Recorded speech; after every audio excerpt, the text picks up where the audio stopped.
ধর্মনিরপেক্ষতা ছাড়া একটি রাষ্ট্র কিভাবে অন্তর্ভুক্তিমূলক হতে পারে এই প্রশ্ন তুলে বিশিষ্ট অর্থনীতিবিদ ও অধ্যাপক আনু মোহাম্মদ বলেছেন, রাষ্ট্রের উচিত জাতি, ধর্ম, লিঙ্গ নির্বিশেষে সকলের প্রতি নিরপেক্ষ আচরণ করা।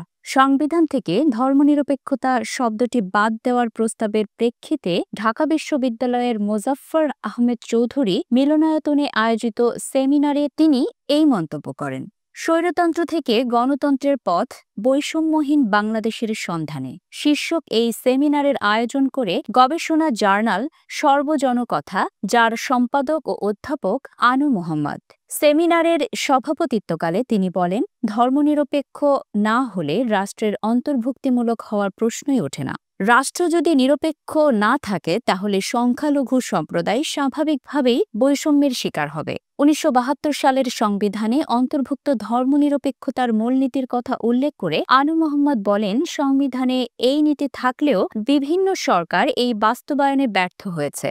বর্তমান সরকার এবং ক্ষমতাসীন গোষ্ঠীর মুখে অন্তর্ভুক্তিমূলক রাষ্ট্র গড়ার কথা শুনি, কিন্তু ধর্মনিরপেক্ষতা ছাড়া কিভাবে রাষ্ট্র সত্যিকারের অন্তর্ভুক্তিমূলক হবে সেটাই প্রশ্ন।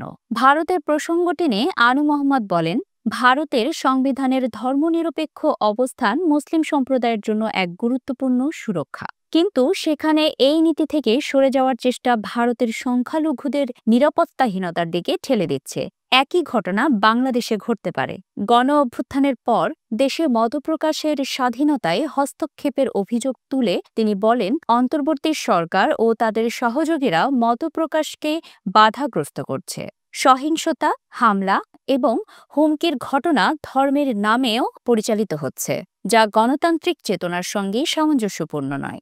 বাংলাদেশে সম্পদ বৈষম্যের প্রসঙ্গে আনু মোহাম্মদ বলেন, পাকিস্তানের ২২ পরিবারের তুলনায় বাংলাদেশের ২২ পরিবার অনেক বেশি সম্পদশালী। এই সম্পদশালীদের বিরুদ্ধে কার্যকর পদক্ষেপ না নিয়ে জনগণের উপর ভ্যাটের বোঝা চাপানো হচ্ছে।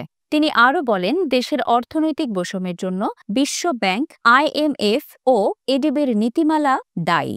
এর মাধ্যমে সরকার লুণ্ঠনের মডেল তৈরি করেছে, যা পরিবর্তন করা জরুরি। রাজনৈতিক দলগুলোর নেতৃত্ব এবং কাঠামোগত সংস্কারের প্রয়োজনীয়তা তুলে ধরে আনু মোহাম্মদ বলেন, রাজনৈতিক দলের নেতৃত্বের অবসরের বয়স নির্ধারণ, কমিটি নির্বাচন প্রক্রিয়া নিশ্চিত করা এবং সমাজের সকল অংশের প্রতিনিধিত্ব নিশ্চিত করা অত্যন্ত জরুরি। সেমিনারে অংশ নেওয়া অন্যান্য বক্তারাও ধর্মনিরপেক্ষতা ও বৈষম্যহীন রাষ্ট্র গঠনের প্রয়োজনীয়তার কথা তুলে ধরেন।